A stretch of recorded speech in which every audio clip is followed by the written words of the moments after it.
3 aprily 2024 no sembandraona tampoka teo lay masoandroko.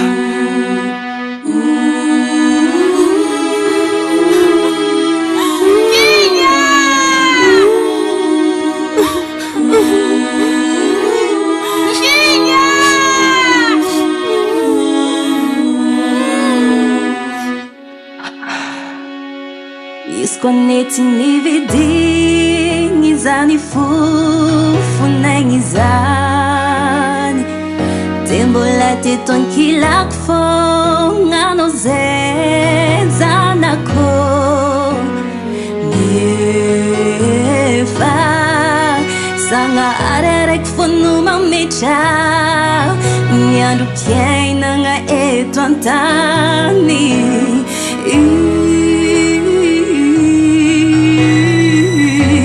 Indrisimanty malahelo mafsaho mitomagny tsy ayapangin matsiaro anao aho ataoko akory mony agnadigno anao efa zatra ngotingoty kelinao sa zanako. Raha ranomasy no nampiverina anao efa nipoty anao zay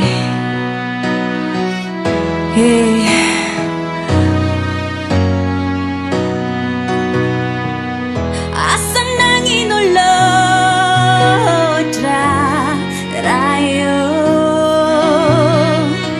nesorinao tamiko tampoka teo ilamena kinyaiko mamiko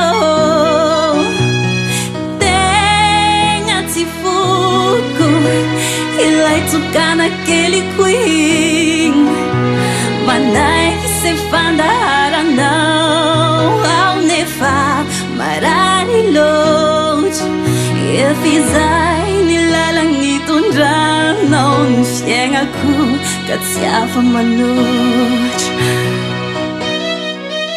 Malahelo mafsaho mitomagny tsy ayapangin matsiaro anao aho ataoko akory mony agnadigno anao efa zatra ngotingoty kelinao sa zanako.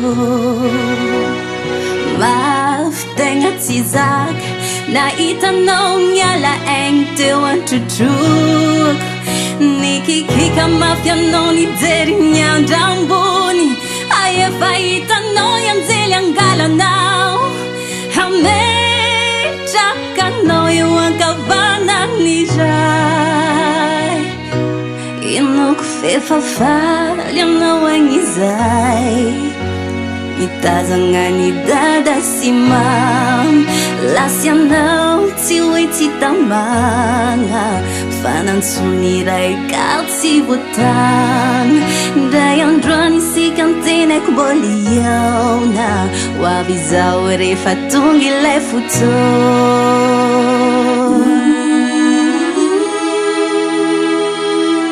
Raha ny tokony ho izy dia ny zanaka no mandevina ray aman-dreny nefa indrisy